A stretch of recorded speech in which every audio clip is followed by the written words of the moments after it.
বাংলাদেশের মানুষের উপরে চেপে থাকা দৈত্য দানবের মতো 16 বছরের কে পরাজিত করেছি।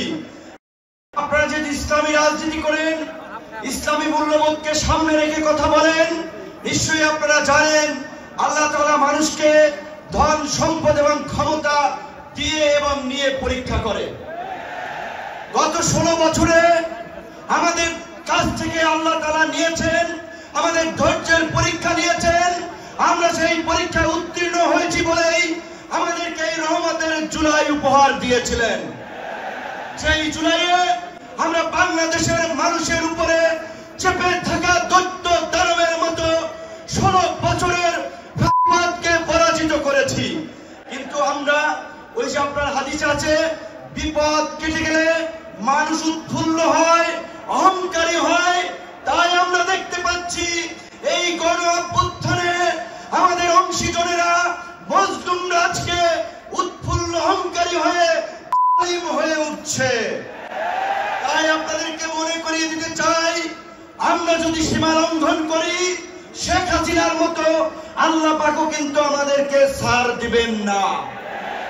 আজকে যেই ছাত্র জনতার সংগ্রামের মধ্যে দিয়ে যেই বিনিময়ে আমরা ঐতিহাসিক পরিবর্তন পেয়েছি, এই পরিবর্তনকে টেকসই করার জন্য আজকে বাংলাদেশের মানুষ যে শাসনতান্ত্রিক এবং সরকার ব্যবস্থার পরিবর্তনের আওয়াজ উঠিয়েছে, সরকারকে বলতে চাই সেই শাসনতান্ত্রিক ব্যবস্থার মৌলিক পরিবর্তন না করে আপনারা নির্বাচনের দিকে হাঁটবেন না।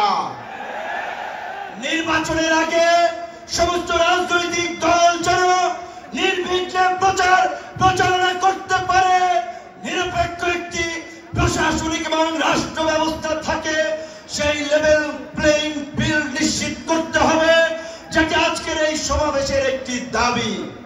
একই সাথে আমরা বলতে চাই, গত এই 11 মাস ধরে স্থানীয় সরকারের কোন জনপ্রতিনিধি নাই, মানুষের একটা চরম ভোগান্তি। তাই অনতিবিলম্বে স্থানীয় সরকার নির্বাচনের মধ্য দিয়ে জনগণের এই দুর্ভোগ লাঘব করেন। আমার ভাই, আমার সহকর্মী, সহযোদ্ধা বন্ধু জাহিদুল ইসলাম বলেছে, আমিও তার সাথে একাত্মতা পোষণ করে বলতে চাই।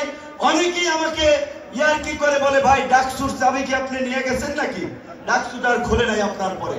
তো আমি বলতে চাই, ডাকসু সহ সকল ছাত্র সংসদ নির্বাচনের মধ্যে দিয়ে ছাত্র রাজনীতিতে একটি গুণগত পরিবর্তনের ধারা এই সরকারকে শুরু করতে হবে।